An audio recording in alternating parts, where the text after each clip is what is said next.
can find God anywhere, but there's something special about the assembly of the saints coming together and worshiping on one accord. Now don't get me wrong, I know we all have praise parties at the house, but when we come together, that's like a Holy Ghost party, amen?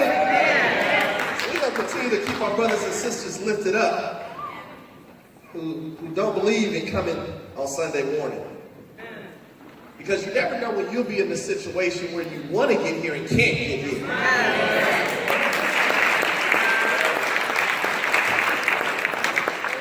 My grandmother's been sick, and it's been interesting watching her go through the process, and she goes to church every Sunday, and now on certain Sundays not just having the strength and feeling nauseous and not being able to get to Sunday morning. It gives me a whole nother appreciation for coming to church on Sunday morning.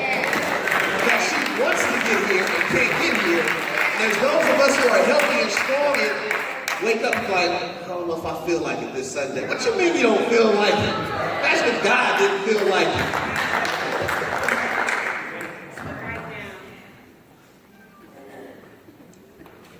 I know you're ready, but let me just make sure if you're ready for the word, let me hear you say, I'm ready for the word. I think I heard you, but if you're ready for the word, let me hear you say, I'm ready for the word. One last time, you ready for the word? Say, I am ready for the word. You're ready, I'm ready. Let's go to the book of Matthew, chapter 28. Chapter 28. Bibles or your Bible applications. If you don't have it, borrow from a neighbor.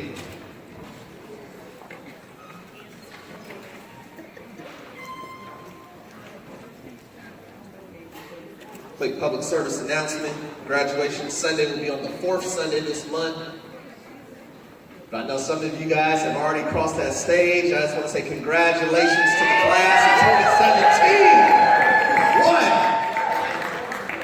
God is working it out.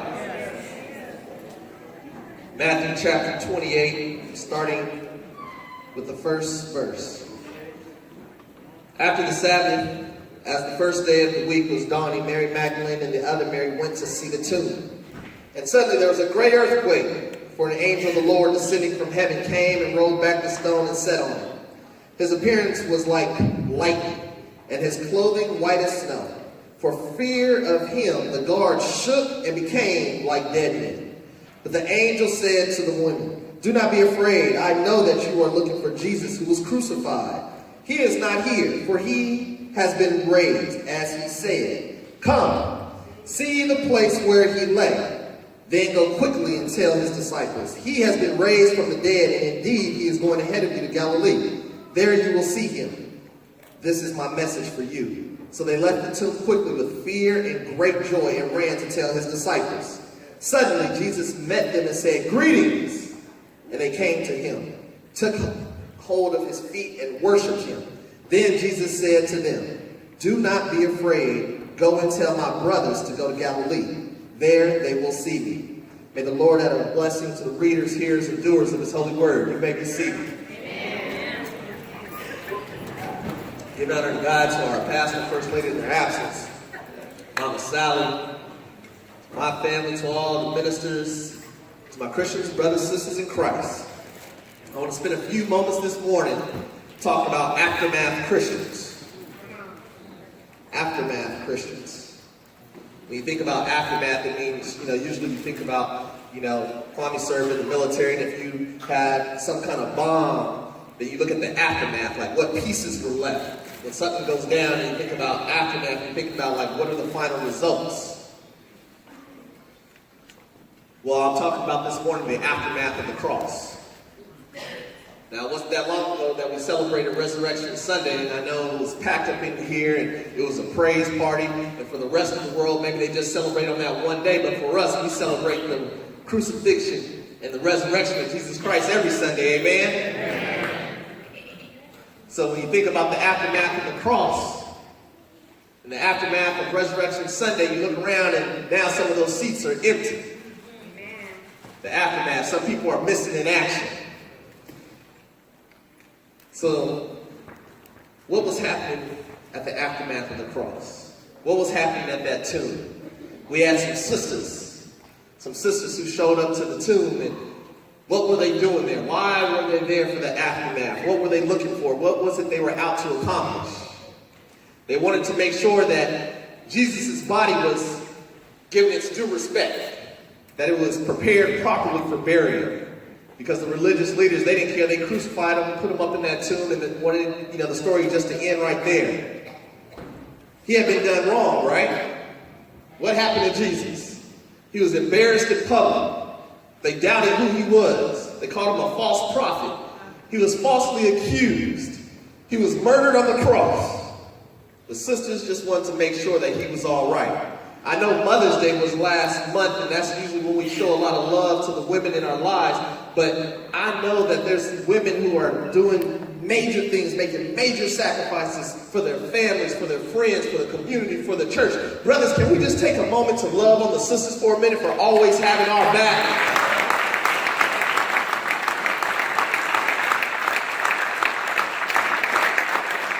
They don't say nothing about the brothers being there for the aftermath. It talks about the sisters being there. Suddenly there was a great earthquake, for an angel of the Lord descending from heaven came and rolled back the stone and sat on it. See, the stone, the religious leaders wanted that stone to keep the body in there. They didn't want the body to disappear. They didn't want the story of Jesus' resurrection to go forward. But how many of you know that the stone could not prevent God's work? That doesn't just apply to what was happening around the cross, but it also applies to what we go through each and every day. So I ask you the question, what are the stones in your life that you're allowing to get in the way of God's work? Are there stones in your life you're allowing to interfere with what God is calling you to do? I don't know, stones of doubt, stones of low self-esteem, stones of listening to other people speaking negative things over your life. The stones symbolize God's conquest over all barriers to his will. Somebody look at your neighbor and say, kick rocks. Meaning, don't let the stones get in the way of the work. So the angel is sitting there, and I can see it. I can see it with my sanctified imagination. The angel is sitting there on the rock, just chilling. Right? I already moved the stone out the way. How many situations in life, problems, challenges, adversity, worries, burdens that we carry around, and God is just sitting on them, waiting for us to come forward, waiting for us just to show up. I mean, I know we walked in here, Sister Shonda, with stuff on our minds, but I wonder what would happen if we just imagined God sitting on those problems. I wonder how much lighter, how much easier those problems would seem. I mean, think about it. What are the problems you're thinking about? Stress on the job? See God just sitting there working that thing out. Figuring out where you're going to get the next financial aid check so you can go to college. God just sitting there in the financial aid office, just working it out. You think that when you leave church, you might have to go and deal with somebody and have a stressful conversation. God's sitting on that stress and that tension and on that relationship, working it out. Thinking about the medical report from the doctor. God's sitting in the medical room just working it out. Sometimes we want to act and we want to speak too quickly, and maybe sometimes we just need to take a step back and say, you know what, I'm going to let God sit on that rock for a few days. Like maybe somebody want to have some confrontation with you, that the flesh is still kicking in sometimes, so you might say something with a sharp tongue, so maybe you just got to say, you know what, I'm not ready to have that conversation with you yet. I'm going to let God sit on that rock for a few more days.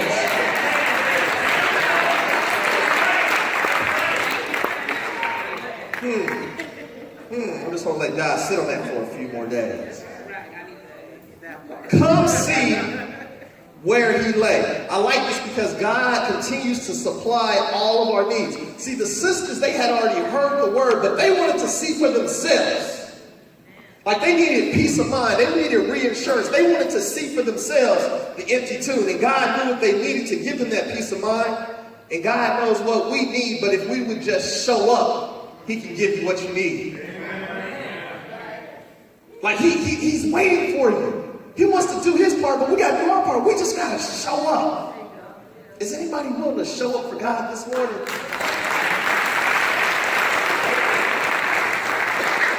Just show up. In verse 7, go quickly and tell his disciples. Imagine what it must have been like to be the first people on the scene.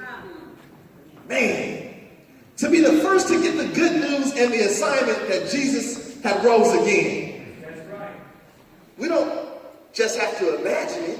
We have that opportunity right now because it says, go forth. Tell a dying world that Jesus saved. Baptizing those in the name of the Father, Son, and the Holy Spirit. We've been given the same assignment. The same, it's really a privilege. It's not a chore. God is trusting us with this powerful message to transform the entire world. Will you run with the message?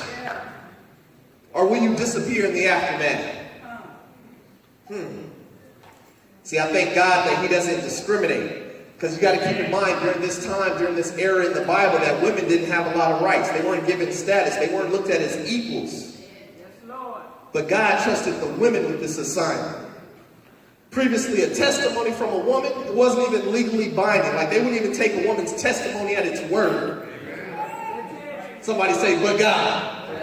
I've said before when I preached that when God enters this situation, it should shift some things. Some things should change. We shouldn't do things the same old way. And that's what happened right here. Before, women didn't get props and respect. He gives them the assignment. Now all of a sudden they have this powerful word that they get to deliver to other people.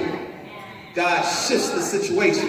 Women were given the responsibility to report what they saw. See, I know that there's a lot of sexism in the Bible, and a lot of people like trying to discredit the Bible and say it, like throw it all out because there's sexism. But there's also a lot of revolutionary stuff in the Bible, right? So we've been hearing it so long, sometimes we just get used to it. This was a revolutionary act, empowering women to go forth and be leaders. What it says to me, that through Christ Jesus, there is equality with men and women. Sisters, I'm just trying to love on you this morning. Don't let nobody try and put you in your place because you're a woman and make you feel less than or that you can't step up and do certain things.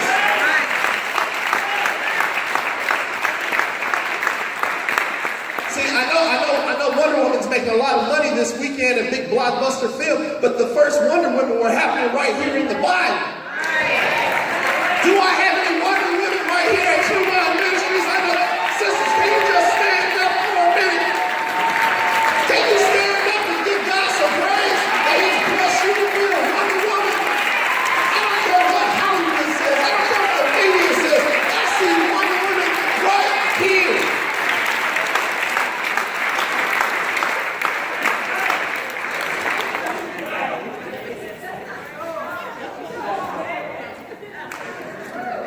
So we don't operate on the Hallmark calendar. We don't need a special occasion to celebrate you. We don't have to wait for Women's Sunday or Mother's Day or your birthday. You're a child of God. You're celebrated every day.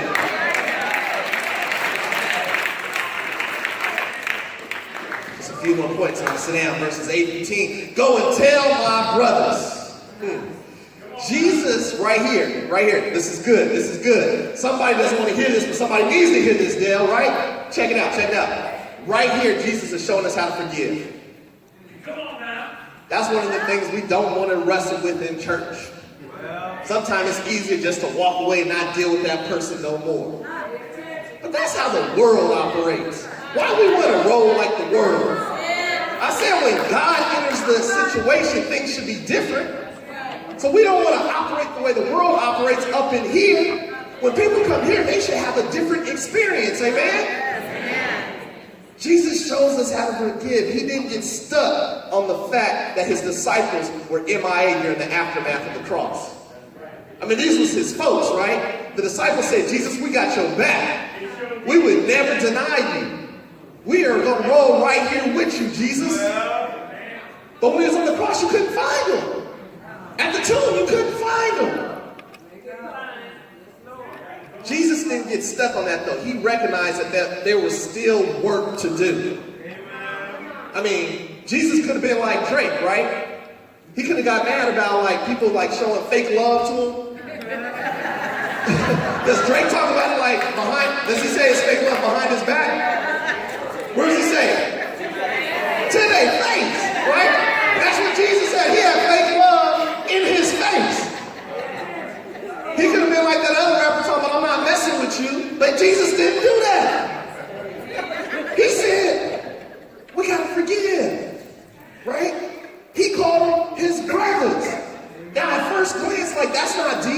then as I did some research, I found out this is the first time in the gospel that he refers to the disciples as his brothers. So after they had dissed him, after they had abandoned him, then all of a sudden he sees them in an even closer relationship than before. I wonder how much love people would experience in here if we could figure out ways how to love them in spite of the mistakes.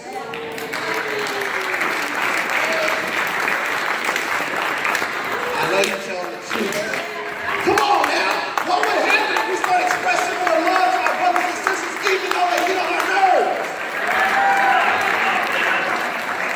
Even though they cut us deep. Because I know it had to hurt Jesus that the people who said had your back wasn't there. But he let it go. I got some friends who, husband and wife team, and when they have an argument, it's getting a little bit intense, they just say LIG. Just let it go. Right? That's like they're like being safe, like let it go. Right? Time to move on. Like, we gotta figure out how we just like let stuff go and just like move on. Right? We gotta figure out how to give our brothers and sisters the benefit of the doubt.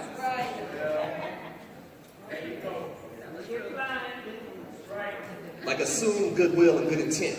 Like we had a whole workshop at my job about that because we had some conflict on the job. And like the problem was there was no trust among some of the administrators, and it was like let's reset the school year with like assuming people's goodwill, good intent. Like let's not just quickly jump to the fact that I know they said that. Why don't you just check in like, this is what I heard. I just want to check in with you and see like where you were coming from on that. Like a lot of us haven't seen those kind of healthy relationships modeled, so then it's hard for us to like pull on those things and bring them into the church. And we like try and bring this up to the church the way we saw dysfunctional relationships working either in our homes, in our jobs, in our schools. Let's get to church and hit the reset button, because if we truly believe that through Christ Jesus we can all be brand new, let's not hold on to that old stuff. Amen? You with me? You with me? Okay. All right. Go tell my brothers. They diss me, but them still my folks. All right? You didn't show up to the last ministry meeting, but you're still my folks. You didn't show up to block with us, but you're still my folks. You didn't show up to the clothing room, off the vine, the food pantry, the block. You haven't done that stuff in the past, but no judgment because you're going to get another opportunity to do it. July 15th, block party. The end of July youth retreat. You still get another opportunity to serve.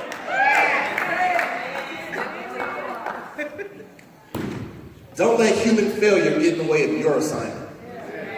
Don't let the fact that you're mad at somebody or you have hurt feelings get in the way of what God is calling you to do. That assignment is between you and God. That assignment is not between you and the person you're upset with. You don't have to answer to them. You can't tell God, well, you know what? They didn't include me, so I stopped doing it. Or I didn't like the way they said it, so I didn't do it. God looking at you like, right? Don't let human failure get in the way of your assignment. Verse 9, Jesus met them in their obedience. What are you talking about? Look at verse 9 again. Look at verse 9. Suddenly Jesus met them and said, greetings. The fact that they showed up was the opportunity where they got to meet Jesus. Where are the places that you need to start showing up so you can be in more communication, more community with Jesus? Sunday morning. Tuesday Bible study, Wednesday Bible study, door-to-door witnessing, save. On your job, just being a better witness.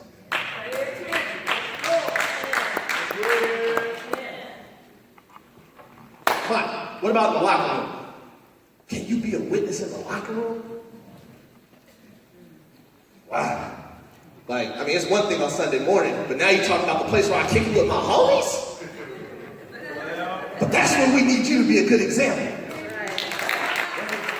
Jelly, you feel me on that? Like at recess, not getting involved in the drama, but like helping put out the drama.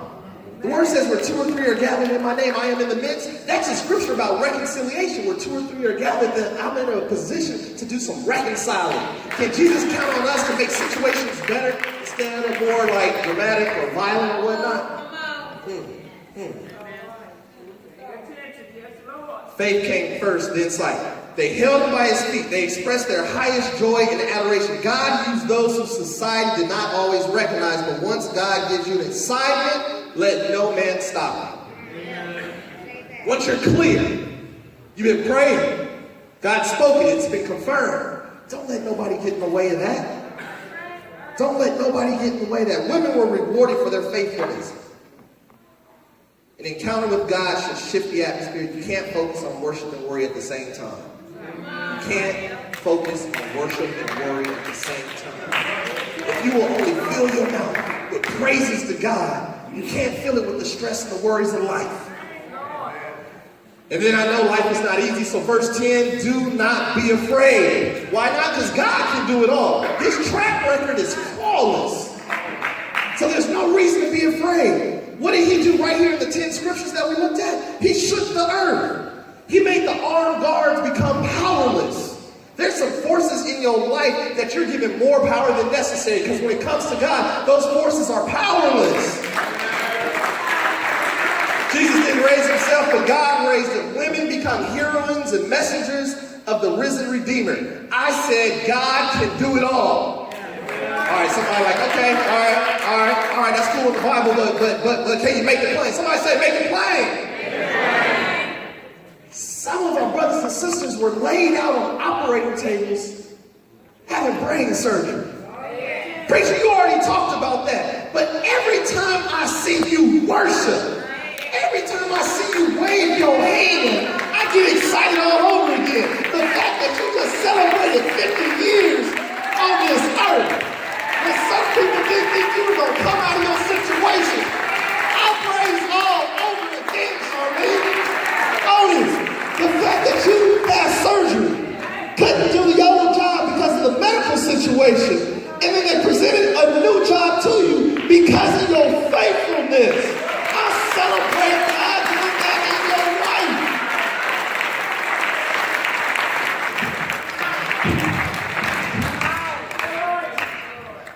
They always talk about how bad Oakland is, Deshaun, where you going to college next year? Man, you better speak up so they can hear you. Come on, stand up. Because when God is good, I need you to yell it out like you're excited about what God is doing in your life. Where are you going to school next year? Did you hear him over there? UC Berkeley.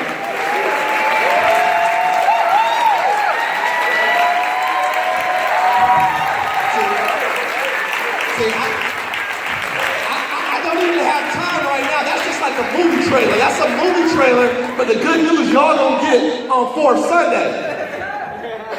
Because we got Xavier in the house, we got Lincoln in the house, we got Dominguez, we got Santa Cruz. I'm telling you, don't miss 4th Sunday, because the blessings that God is bestowing upon TVM Ministries is off the hook. That was just a coming soon trailer. Somebody say, God can do it all. Because I know somebody's still in the thick of it, like, but man, you just don't understand how bad it is right now. Let me show you how God can flip the script. Roger, can I make it plain? Amaya Breeze, come here. Amaya Breeze, come here. Come here right quick. Come over here. I'm going to follow you. Come here. This is my True Line family. They all cool. Come here. Come on.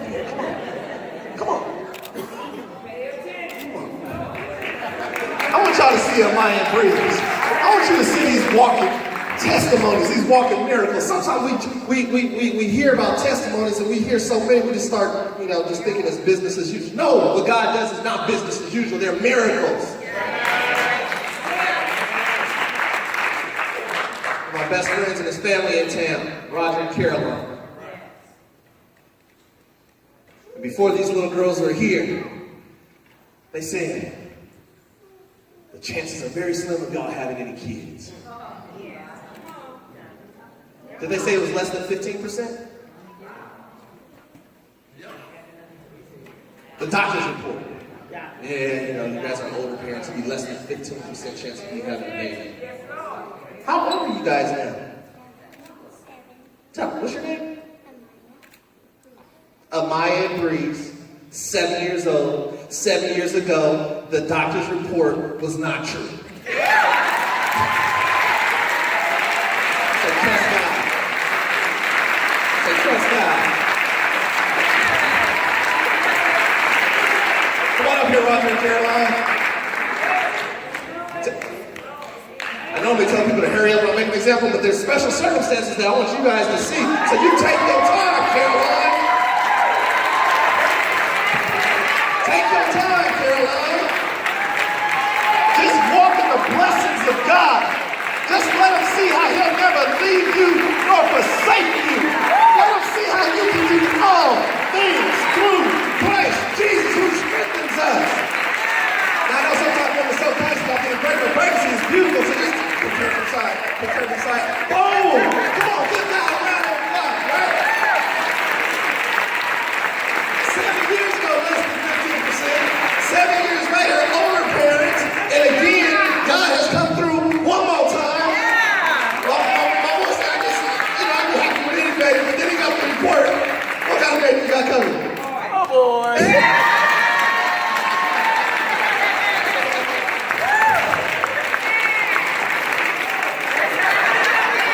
You better praise him.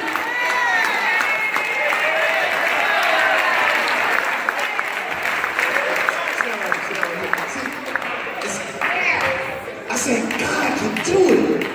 Now, somebody needed a specific example right here, right? So God said, just keep pushing, just hold strong, just keep trusting, keep believing. Now, for somebody else, it's not specific to the fertility piece, but it's specific to God has spoken something to you. The rest of the world is telling you like, yeah, the odds are very slim that you can accomplish that. But God will have the last word. So I don't care if we're talking about babies. I don't care if we're talking about college. I don't care if we're talking about a promotion on your job. I don't care if we're talking about a new house. I don't care if we're talking about getting married. If you would just trust and believe that God will have the last word. Do I have any witnesses who already been there? Do I have any witnesses of people that are in the waiting process, but you'll continue to wait on God?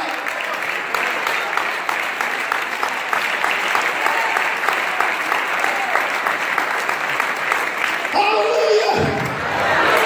Thank you, Lord. I don't take these blessings for granted.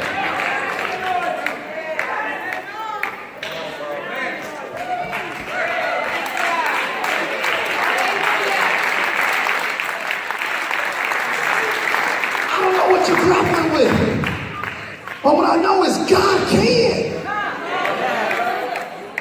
He walked on water.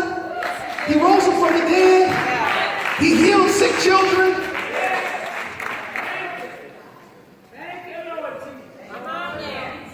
Healed cancer. One of them working on the next album. New homeowners. 20 plus years wedding anniversaries. Like these blessings are just like, just drenched all over True Mind Ministries. What more do you need to believe?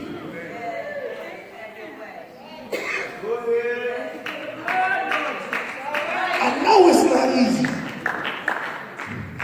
I know you're carrying a lot. But God has the last word. Everybody listen to me.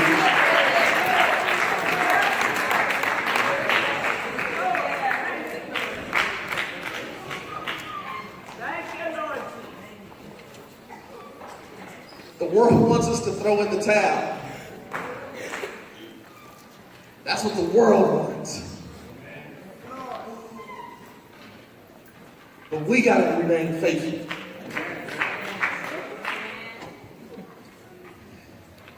And sometimes that most difficult spot is the waiting period. Man. That waiting period.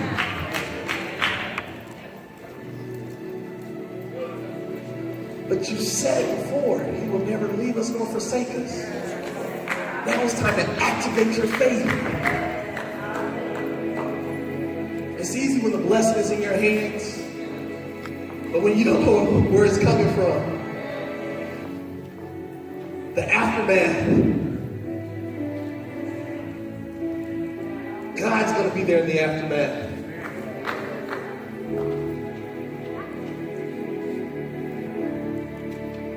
Just take your neighbor's hand. And let us just pray together.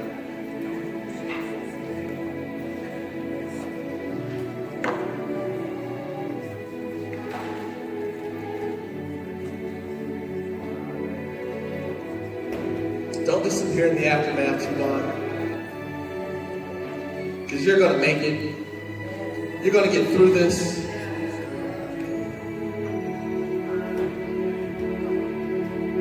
We know we've been indoors for a night.